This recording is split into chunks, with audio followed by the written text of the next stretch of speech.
Romanos capítulo 12, apenas o verso 11. Nós vamos ler hoje apenas o verso 11.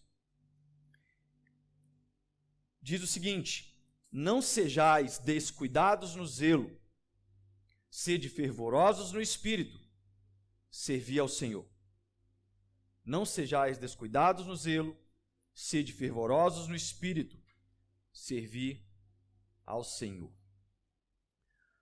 No século XVI, um homem chamado Galileu Galilei, ele desenvolve um equipamento utilizado até os dias de hoje, um equipamento capaz de medir as temperaturas distintas dos objetos, o termômetro.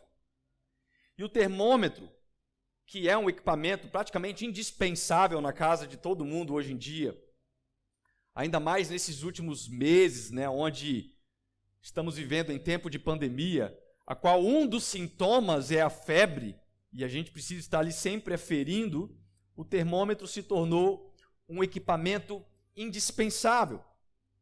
Em diversos locais públicos hoje em dia, já é necessária a utilização do termômetro. Se você entra numa academia, eles vão aferir sua temperatura. Se você entra no shopping, vão aferir sua temperatura. Em diversos locais estão usando essa ferramenta para tentar prevenir que pessoas que estejam febris ou apresentando um sintoma de uma outra enfermidade estejam naquele local, podendo contagiar talvez outras pessoas.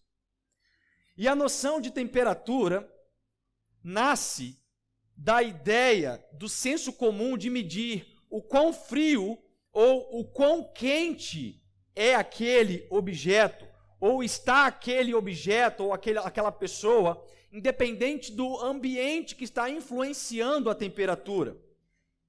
O termômetro, por exemplo, ele pode indicar a temperatura de uma água, se ela estiver fervendo, ele vai atingir 100 graus Celsius na hora que a água entrar em ebulição, que é o processo de ferver a água. Quando chegar em 100 graus Celsius, mostra que aquela água ferveu, ela já entrou no processo de ebulição. E por que se ferve uma água? Geralmente fervemos a água para matar as bactérias, os germes, para passar ali um café, ou para esterilizar alguns objetos. Quem é da área de saúde aí, acaba utilizando essa estratégia para poder utilizar aquela água de forma apropriada. Agora, da mesma forma que existe o termômetro, existe também um outro equipamento chamado termostato. E se o termômetro serve para medir temperaturas, o termostato serve para influenciar temperaturas. Um bom exemplo disso são os ar-condicionados. Nós temos 3 aqui, um está até desligado. Quando nós chegamos aqui no templo hoje, foi informado para o termostato destes ar-condicionados que ele colocasse a temperatura deste local em 22 graus Celsius. E ele começa a trabalhar suas máquinas gelando o ambiente, até que o termômetro do ar-condicionado reconheça que chegou 22 graus Celsius, desarmando então as máquinas. E a questão é que, mesmo com os ar-condicionados falando para a temperatura ambiente ser colocada em 22 graus Celsius, mesmo com esta temperatura externa, através do termostato, se eu colocasse um termômetro em cada um de nós neste momento, cada um de nós apresentaria uma temperatura diferente, ainda que estivéssemos em um local onde um termostato estivesse influenciando na temperatura do ambiente. Aliás, esse é um lema até difícil de se resolver, Aqui na igreja tem as pessoas que são mais frientas e gostam de sentar deste lado, porque não pega muito vento do ar. Tem umas que são mais calorentas, Ariadne? E se pudesse, sentava na frente do ar-condicionado. E isso são exatamente as diferenças que cada corpo apresenta, independente da temperatura externa. Porque a temperatura externa não iguala a nossa temperatura. A temperatura de um termostato não iguala a temperatura dos objetos distintos naquele local. Existem pessoas que talvez neste momento estão febris aqui na igreja. Talvez por não terem aferido a temperatura, estão com a temperatura do corpo acima de 37,5 graus. E o que é a febre? A febre é uma enfermidade? Não. A febre é um sintoma. A febre é um sintoma que o corpo faz para informar que tem algo errado acontecendo. A febre é um sintoma como se fosse um alarme para alertar, olha, tem alguma coisa dando errado neste órgão, ou aqui, ou um vírus que entrou no corpo, e a febre está mostrando que nós precisamos olhar e resolver aquele problema o quanto antes. Isto que é a febre. Se nós não entrarmos em providência, talvez sofreremos, de fato, as consequências de uma doença, de uma enfermidade, algo mais grave no corpo. E quando eu leio o texto que Paulo escreve em Romanos, de forma específica, neste versículo 11, eu percebo que a preocupação de Paulo envolve uma advertência sobre febre espiritual. O que Paulo usa com as palavras dele é que se houvesse um termômetro espiritual que nos indica o quão febril nós poderíamos estar, ou qual é a temperatura do nosso corpo, se ela está adequada para continuar no nosso caminho, ou se deveríamos parar e cuidar destes possíveis prejuízos que vão ser gerados para o corpo. Não sejais descuidados no zelo, sede fervorosos no espírito, servi ao Senhor. O tema que eu quero dar para esta mensagem é os sintomas da febre espiritual. Os sintomas de uma febre espiritual. Por qual motivo nós deveríamos ter um termômetro espiritual na igreja? Por qual razão a gente não tem um termômetro para aferir a temperatura física ali fora, mas nós deveríamos utilizar, com outras palavras, aquilo que os apóstolos nos ensinaram, sobre aferir a nossa temperatura espiritual? Porque ficou nítido que nem todas as vezes, ou talvez quase nunca, aquilo que é um termostato espiritual não está influenciando a temperatura espiritual de todos. Deixa eu te dar um exemplo. Nós oramos agora mesmo sobre cura. Nós tivemos aqui um ambiente onde nós levantamos incenso de adoração a Deus. Nós sentimos a presença de Deus, nós atraímos a presença de Deus. Porque a palavra diz em João 4:24 que ele procura adoradores que o adoram em espírito e em verdade. Deus está procurando ambientes onde a adoração é verdadeira. E quando ele encontra ambientes de adoração verdadeira, ele se manifesta com o seu poder, com a distribuição dos teus dons, e a gente sente aquilo de uma maneira espiritual incrível. E aquilo nos dá uma certa ousadia na fé, de tomar postura, de orar pelos enfermos, de tomar postura, de colocar uma semente financeira de fé, de fazer coisas que talvez a gente não faria num ambiente onde fosse uma temperatura espiritual diferente. Mesmo assim, diante de um momento como este, muitas pessoas que estavam no mesmo local estavam incrédulas. Mesmo assim, diante de uma oração onde eu creio que pessoas foram curadas, teve pessoas aqui que estavam incrédulas. E isso começa a demonstrar algum certo tipo de sintoma espiritual. Algo equivocado acontecendo, algo que não está conectado. Agora presta atenção, um termômetro espiritual não deve passar para nós a ideia de que estamos enfermos. Porque um termômetro espiritual vai mostrar uma possível febre espiritual que é um sintoma de uma possível enfermidade futura. E como seria bom se todas as vezes que apresentássemos um tipo de sintoma espiritual, nós corrêssemos para uma medicação espiritual, da mesma forma que nós fazemos com os sintomas físicos. Quando a gente sente uma dor de cabeça, a gente vai lá e toma um remédio. Quando a gente sente qualquer tipo de problema físico, a gente procura um médico, a gente procura um especialista, a gente faz exames, a gente faz o que for preciso para cuidar do nosso corpo terrestre quando a gente sente sintomas.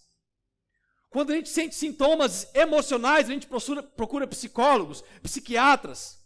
Mas muitas vezes, quando nós sentimos sintomas espirituais, ao invés de nos demandarmos em buscar ajuda espiritual, nós deixamos aquele sintoma de lado.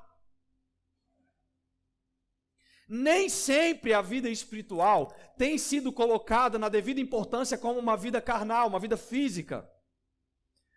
Muitas pessoas apresentam sintomas, mas não buscam um fortalecimento espiritual, não buscam um auxílio pastoral, não buscam um encorajamento mútuo entre os próprios irmãos que congregam com ele.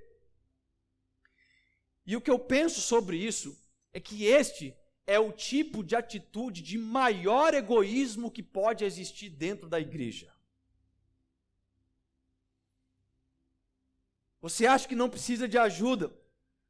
Talvez porque o seu corpo físico, ele não está sentindo dores. Você está apresentando sintomas de febre espiritual, mas seu corpo está bem, seu trabalho está bem, sua vida financeira está bem, sua vida emocional está bem, e você fala o seguinte, eu não vou ver nada sobre isso não. Mas você esquece que quando nós tratamos de uma febre, a febre ela vai atingir um corpo. E quando você apresenta sintomas espirituais e você não cuida daquilo, achando que somente você vai ser prejudicado, o corpo de Cristo vai ser prejudicado. E é por isso que eu vejo que aqueles que estão vivendo dias complexos numa vida espiritual e não procuram ajudas, é como se estivesse falando para o próprio corpo, eu não quero mais fazer parte. Eu prefiro morrer com este câncer, eu prefiro ficar assim do que ver o corpo sendo tratado. E o primeiro ponto de advertência desses sintomas que eu vejo Paulo falar, é exatamente o que ele começa dizendo. Não seja descuidado no zelo. Paulo está falando o seguinte, existe uma advertência de caráter negativo. Não seja. Não é uma afirmação, é um caráter negativo. Esse caráter negativo se dirige contra o cansaço em fazer o bem. Ele mesmo declara em Gálatas capítulo 6, versículo 9, e não nos cansemos de fazer bem, porque a seu tempo ceifaremos, se não houvermos desfalecidos. E essa referência em Gálatas nos mostra que uma das causas de nos descuidarmos do zelo é porque nós não colhemos o nosso tempo. Eu falei na semana passada sobre a nossa cultura de imediatista. A gente quer tudo para a mesma hora, a gente quer que as coisas aconteçam no nosso tempo, a gente faz o bem dia e noite, mas parece que a gente não tem o retorno por fazer o bem no nosso tempo, da forma que a gente gostaria, e a gente acaba se descuidando do zelo de fazer o bem. A gente acaba abandonando a prática de fazer o bem. Coisas acontecem em nossa vida e a gente se questiona, por que Deus? Por que isso aconteceu comigo? Por que isso aconteceu na minha família? Por que isso aconteceu na minha saúde física? Por que isso aconteceu nas minhas finanças? Eu não consigo achar resposta para isso. Deus, por que eu estou vivendo essas dificuldades, mesmo quando eu estou fazendo bem? Mas entenda algo. O zelo por Deus em nós, ele nunca foi um termômetro. O zelo por Deus em nós é um termostato. Quando você tem zelo pela palavra, zelo pela presença, zelo pelo corpo, você influencia ao invés de ser influenciado.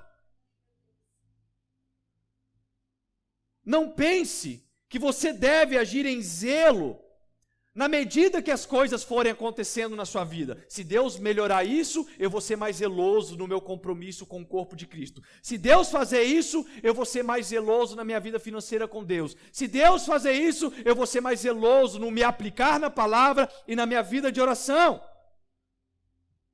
As suas perguntas sem respostas de Deus jamais te deram direito de parar de ser zeloso. Nunca te deram esse direito. Só que são sintomas que aparecem. E aí Paulo vem em seguinte e fala: não sejam descuidados com o zelo. Preste atenção no zelo. Não deixe o zelo sair da sua rotina porque você não está obtendo resposta. Não deixe o zelo sair da sua rotina porque você está tendo dificuldades na sua saúde física. Não deixe o zelo pelas coisas de Deus sair porque está acontecendo qualquer coisa, porque o zelo é o termostato para estas coisas acontecerem. O zelo pela palavra de Deus é o que vai ser um influenciador no ambiente que você está inserido. A palavra zelo, irmãos, no dicionário significa forte, disposição, diligência, empenho aplicado na realização de uma tarefa, na realização de algo, na realização de deveres, na realização de obras religiosas. Isto é a palavra zelo. E quando nós perdemos o zelo em Jesus, nós estamos informando que aquilo não é mais importante para a gente. Veja a gravidade deste sintoma. Quando você deixa de ter forte disposição na obra de Deus, quando você deixa de se empenhar com vigor, é um sintoma que aquilo não tem mais importância na sua vida. Quando nós perdemos o zelo, quando nós preferimos outras programações, ao invés daquilo que é o nosso chamado, o nosso ministério, o nosso propósito.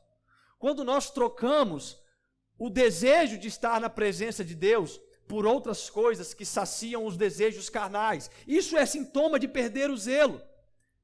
Nós perdemos o zelo quando não temos mais alegria de congregar, quando não temos mais prazer na palavra e deixamos isso para depois. Isso é dizer o seguinte: olha, não é mais tão importante para mim. Não tem mais importância para mim isso. Sabe por quê? Porque aquilo que você deixa para depois não é importante para você. Aquilo que você deixa para depois não é importante para você. No grego, no original, a palavra utilizada aqui é oknairos. E essa palavra no grego original traz o sentido de alguém que é relutante, alguém que é tardio, alguém que coloca aquilo que é importante em segunda instância. O que Paulo nos ensina é que se tivéssemos um termômetro espiritual no nosso meio, muitos estariam apresentando fortes sintomas de enfermidades. Sabe por quê? Porque muitos no nosso meio já se descuidaram com o zelo. Já não é mais importante.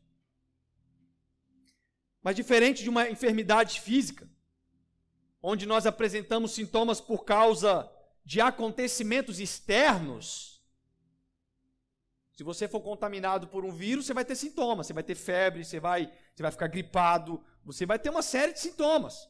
Mas quando é algo espiritual, a gente não consegue enxergar fisicamente estes sintomas.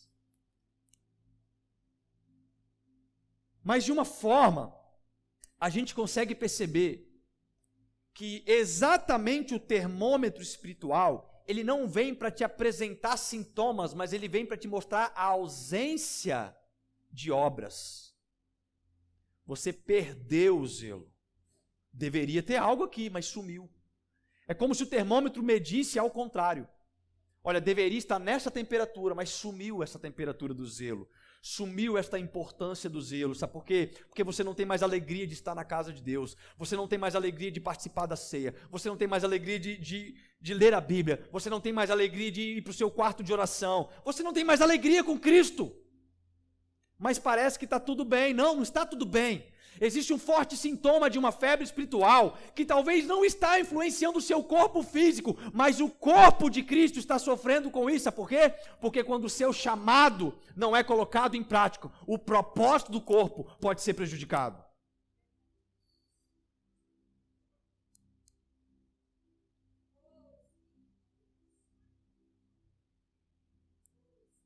Quando as suas atitudes externas desaparecem na obra de Deus, quando o cuidado, quando o temor, quando a reverência, quando o desejo de estarmos juntos, quando isso começa a desaparecer, é um sintoma que talvez você esteja febril espiritualmente. Na minha casa, nós temos um hábito, que talvez seja um hábito que não se encaixe em muitos lares aqui, mas eu quero deixar como um bom conselho para ser praticado. Eu aprendi isso com os meus pais, e nos meus 17 anos que vou fazer como casado, eu coloquei isso na minha casa e a gente sempre cumpriu. Na minha casa, lugar de refeição é na mesa. É hora do almoço, vamos sentar na mesa. Vamos comer uma pizza, nós vamos sentar na mesa. Lugar de refeição é na mesa. Ah, mas pastor, comer vendo televisão na sala é muito mais legal. Na minha casa, não. Na minha casa, lugar de refeição é na mesa. Sabe por quê, irmãos? Porque na minha casa, o termômetro que vai aferir a comunhão da minha família é na mesa. Porque quando um de nós fica chateado um com o outro, o último lugar que a gente quer sentar é na mesa. Já sentou para almoçar com alguém que você está chateado? Parece que você está comendo pedra. Parece que a comida desce arranhando, porque você não quer estar naquele lugar. Mas isso é exatamente o termômetro te mostrando, olha, tem alguma coisa errada, é necessário pedir perdão, é necessário resolver o problema, e se tem um lugar que é bom para resolver problema, é na mesa. A ausência da mesa, ela pode aparentemente te fazer bem naquele momento, mas na verdade, quando você se ausenta da mesa, ele está te apresentando um sintoma. Olha, tem alguma coisa errada. Você está chateado com alguém, você precisa resolver isso. Se você tem uma briga para ser resolvida, sente-se na mesa e resolva. E sabe o que acontece com um crente que está com problema com o restante do corpo, irmãos? Ele foge da mesa de Cristo. Você conhece crente que não vem na ceia porque ele está em pecado? Você conhece crente que não quer fazer parte do corpo porque ele sabe que ele falhou com a igreja, mas ao invés dele vir aqui para a gente se consertar, para a gente resolver esse problema, ele fica foragido, ele deixa os sintomas irem se acumulando ao ponto que ele fica tão enfermo que pode morrer espiritualmente. Quando se perde o zelo, quando se perde a vontade de se assentar na mesa, a ausência das suas obras apontam para a ausência do corpo. Está comigo? Diz amém.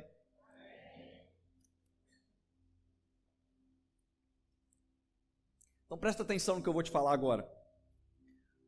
Tudo no seu corpo tem uma finalidade, tá bom? Seu corpo físico, tudo tem uma finalidade. No meu corpo até o cabelo serviu para cair. Teve uma finalidade. E eu sinto muita falta dele no sol. Mas, irmãos, todos os membros, todos os órgãos do seu corpo, eles se empenham ativamente para o bom funcionamento do seu corpo. Eu me lembro que em 2005 eu fiz uma cirurgia de apendicite. Tenho certeza que alguns aqui já fizeram essa cirurgia. Eu fui dormir com uma dor enorme e acordei com uma dor pior ainda. Eu cheguei no hospital, irmãos, eu achei que ia morrer. Quando o médico bateu aqui na minha barriga, eu tinha certeza que eu ia morrer, de tanta dor. E ele falou comigo, olha, sua apendicite está muito mal, nós vamos ter que operar agora, mas fique tranquilo. A apendicite só serve para inflamar. Ele falou assim comigo. Eu pensei, mas por que Deus bota um negócio na gente que só serve para inflamar? Por que Deus colocou um troço que só serve para inflamar? Porque até para isso, irmãos, tem finalidade. Serve para inflamar para prevenir outros problemas. Da mesma forma no corpo de Cristo. Gente, tem crente que só serve para inflamar. Tem crente que parece um baiacu. Ele só inflama, ele só tem problema, ele só tem dificuldade, mas ele serve para alguma coisa no corpo de Cristo. Pelo menos nós estamos trabalhando, estamos ativando nossa fé, né? Mas ele está lá, ó. Todo domingo ele chega, pastor, estou com problema assim, pastor, estou com problema assado, pastor, eu não me encaixo em nada aqui na igreja. Eu falei, se encaixe, irmão, você serve pelo menos para inflamar, que você serve, continua aqui, não vai embora daqui. Fique no corpo de Cristo, você tem importância para o corpo de Cristo, você está prevenindo outros problemas, você tem alguma importância. Essa semana eu tive a grande alegria de encontrar com muito carinho eu quero dizer isso, tá? Uma das minhas ovelhinhas. Tem as ovelhinhas e tem as ovelhinhas. Uma senhora idosa que congrega conosco aqui há décadas. Devido à pandemia, não estava vindo na igreja, mas essa semana eu tive a grande alegria de se encontrar com ela. E ela falando comigo, né? Idade avançada, muitos problemas de saúde por causa da idade. E ela falava assim, olha pastor, nada me tira de Jesus. Um monte de enfermidade tentou e eu não fui ainda. E eu falei, calma minha irmã. Não é sua hora ainda. Não é sua vez. Você acha que talvez você não tenha sido mais útil para a igreja, mas Deus ainda te usa como uma das maiores intercessoras desta igreja. Uma senhora de idade, com problemas de saúde, que fica numa cadeira de rodas, que não deixa de interceder pelas nossas vidas e pela minha vida, nem um dia da semana. Sabe o que é isso, irmãos? É zelo. É zelo pelo corpo de Cristo. Ela ora por nós. Ela não pode estar aqui conosco presente, mas ela não perdeu o zelo do corpo. Ela continua sendo ativa no corpo. Tem problemas de saúde física, mas a saúde espiritual continua firme naquele que é o provedor de todas as coisas, naquele que nos dá a vida. Então, você pode manter o zelo. Você deve manter o zelo. Não seja descuidado com o zelo. Segundo ponto, Paulo ele vem falando o seguinte, seja fervoroso no espírito. E se primeiro ele faz uma advertência negativa, agora ele faz uma advertência positiva. Ele fala, não seja descuidado com o zelo, mas seja fervoroso no espírito. E eu fiquei pensando sobre isso. Ser fervoroso no espírito. Eu tentei usar uma ilustração. E eu pensei, todo mundo sabe que eu gosto muito de café. E geralmente a gente ferve água.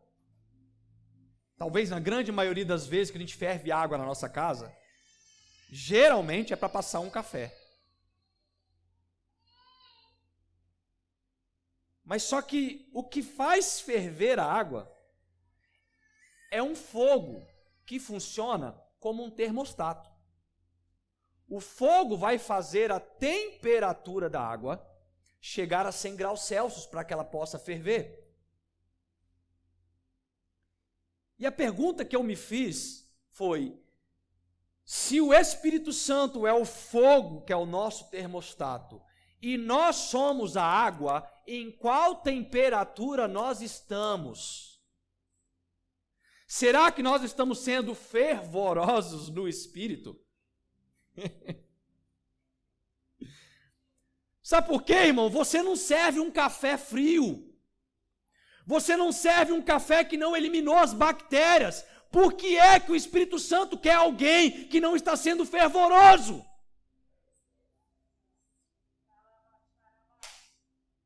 A palavra grega aqui, que Paulo utiliza no original, é zeó. E traz duas interpretações para a cultura daquele tempo. A primeira, sendo água fervendo, a ebulição, as bolhas. Mas a segunda tem também o mesmo sentido utilizado para a palavra fermento, no intuito de crescimento. Então, ambas trazem um entendimento prático para nós nos dias de hoje. Ser fervoroso no espírito não é sair borbulhando por aí, Não tem nada a ver com isso. Não é sair querer jogar quentura para todo lugar, não. Ser fervoroso no espírito é estar no ponto da ebulição. Ser fervoroso no espírito é ser crescente como um fermento. Isto é ser fervoroso no espírito. Ser fervoroso no espírito é dizer que nós estamos separados das imundícias, das bactérias, dos germes que poderiam contaminar aquela água representada pela nossa vida espiritual. Isso quer dizer ser colocado à prova do fogo.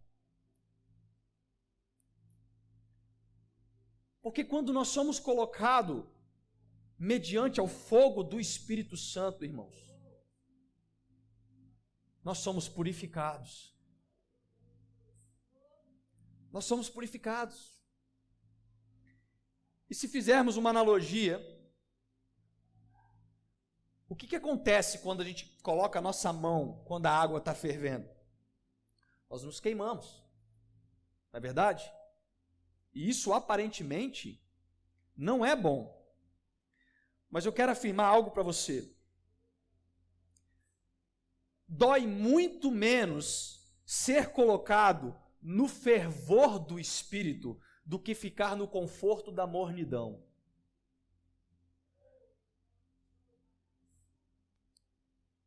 Dói muito menos ser colocado para ferver no Espírito, separando as imundícias do pecado que tem em nós, nos colocando diante do corpo, o seguinte: olha, eu estou enfermo, mas eu preciso ser curado, eu estou com este pecado, mas eu preciso ser tratado, me discipula, me ajuda, me encoraja, eu não quero parar de seguir. Dói muito menos fazer isso do que continuar na mornidão, continuar como uma água fria que não pode ser servida na mesa. O Espírito Santo, ele é como um termostato, e quem não está sendo influenciado por este fervor, provavelmente está com sintomas de febre espiritual.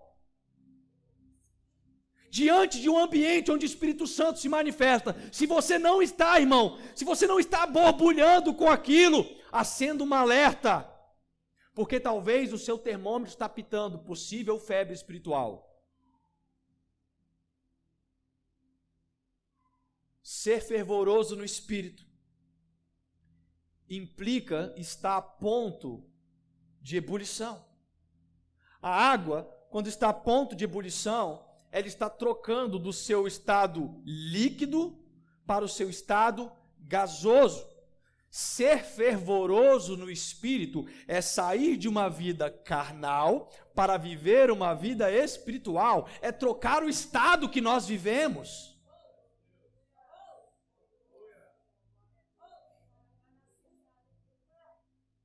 1 Coríntios capítulo 3, verso 1, Paulo diz: irmãos, não lhes pude falar como a espirituais, mas como a carnais, como a crianças em Cristo. E aí agora no capítulo 2, verso 14, quem não tem o Espírito não aceita as coisas que vêm do Espírito de Deus, pois lhes são loucuras, e não é capaz de entendê-las, porque elas são discernidas espiritualmente. Quando não somos fervorosos no Espírito, nós perdemos a oportunidade de discernir as coisas espirituais. Pessoas que estão com sintomas de febre espiritual, diante de um ambiente onde cura está sendo manifestada, dons estão sendo edificados, onde a igreja está sendo transformada, ela se mantém no estado inerte. Sabe por quê? Porque ela ainda está como carnal. E é por isso que Paulo fala: eu não pude falar de uma forma mais profunda. Sabe por quê? Porque vocês ainda não mudaram do estado líquido para o estado gasoso, não mudaram da carne para o estado do espírito. Sabe por quê? Porque vocês não querem ser colocados à prova do fogo do espírito para chegar no ponto de estar em ebulição, para ferver, ser fervoroso no espírito.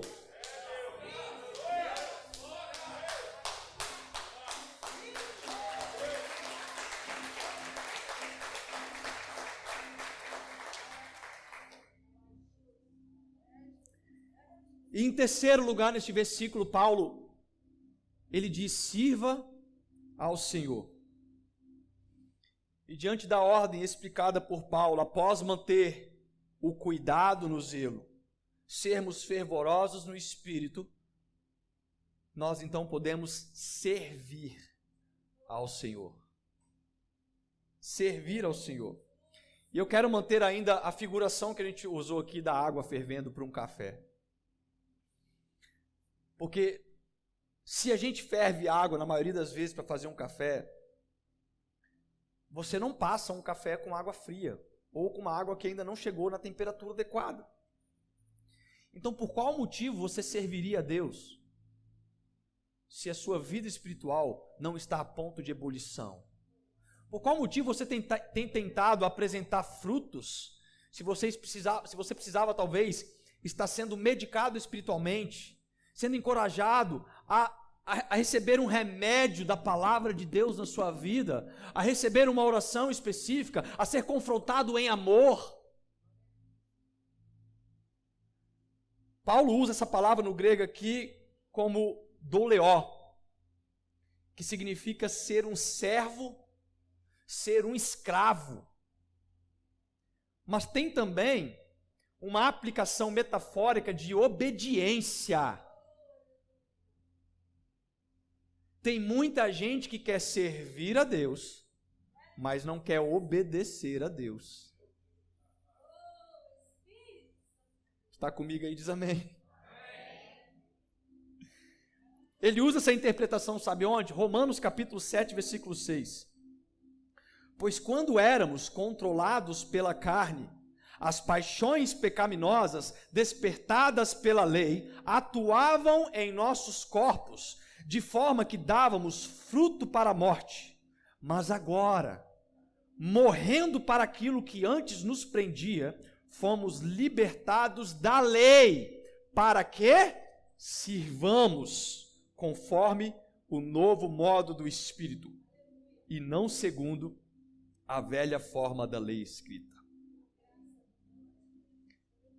Deixa eu resumir para você. Quanto mais fogo do Espírito você for exposto, mais fervente você vai ser no Espírito. E a consequência disso é que você vai servir a Deus de uma forma ainda muito melhor. Servir a Deus, irmãos, não pode ser uma troca. Servir a Deus é uma entrega voluntária. Eu não vou servir a Deus para receber isso. Não. Se a gente fosse olhar para pensar nesse ponto, a gente deveria pensar o seguinte: eu vou servir a Deus porque eu recebi isso. Eu recebi a morte na cruz dele, que me deu condição de vida eterna. E é por isso que agora que eu fui liberto pela graça, eu quero me tornar escravo de Jesus. Eu quero servir a Ele, obedecer a Ele como um escravo, ainda que Ele me deixe como livre. Eu quero obedecê-lo, eu quero estar o tempo inteiro com Ele. Então servir a Deus não pode ser uma troca. E sabe o que eu percebo? Eu percebo que de uma forma muito discreta, a igreja dos dias atuais, ela tem perdido o zelo, porque parece que o crente ele não quer mais servir, ele quer ser servido. Ele entra na igreja procurando a rampa de self-service. Essa igreja aqui é de prosperidade, eu vou nela aqui hoje. Domingo que vem tem campanha de cura na outra, eu vou lá na outra. Ele quer ser servido. Chama um crente para uma vigília, irmãos. Manda ele vir servir a Deus numa vigília. Ele quer que a igreja tenha estrutura sim, que tenha estrutura assada, mas ele não ajuda em nenhum ministério na igreja. Ele reclama, eu queria tanto que trocasse os bancos, mas ele não entrega o dízimo. Eu queria tanto que a igreja fosse mais engajada nas obras sociais, nas obras missionárias, mas ele não participa das orações da igreja, porque ele quer ser servido, ele não quer servir. Essa tem sido uma característica do capitalismo no meio da igreja. Eu tenho, meu dízimo é tanto, pastor, eu quero sim. Ah, não vai não, eu vou embora. Irmão, pega o seu dízimo e vai embora, filho. Quem banca isso aqui é Deus, não é você não. O dono da igreja é Deus. E o dono da igreja é o dono do ouro e da prata.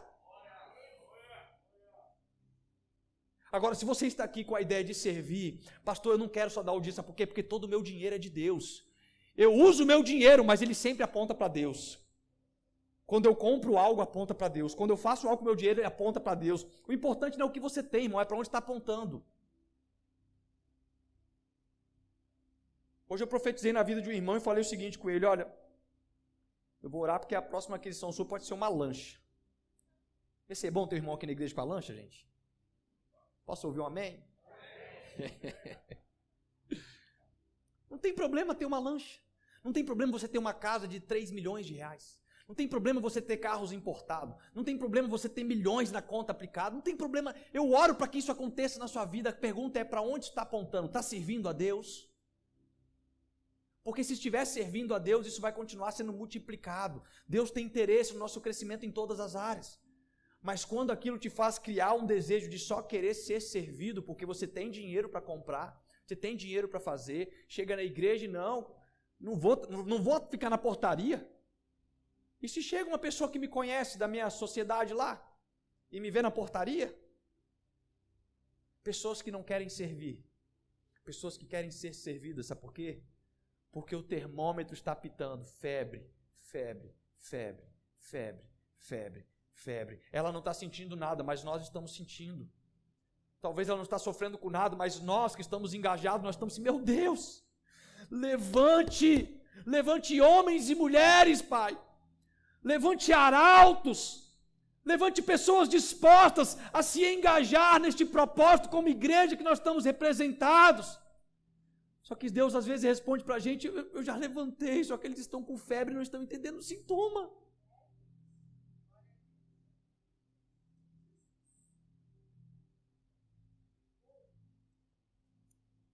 Não sejais descuidados no zelo, sede fervorosos no espírito, servir ao Senhor.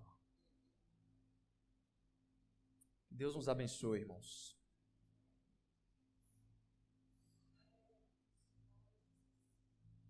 Que hoje o termômetro possa ser trocado por um termostato em nossa vida espiritual.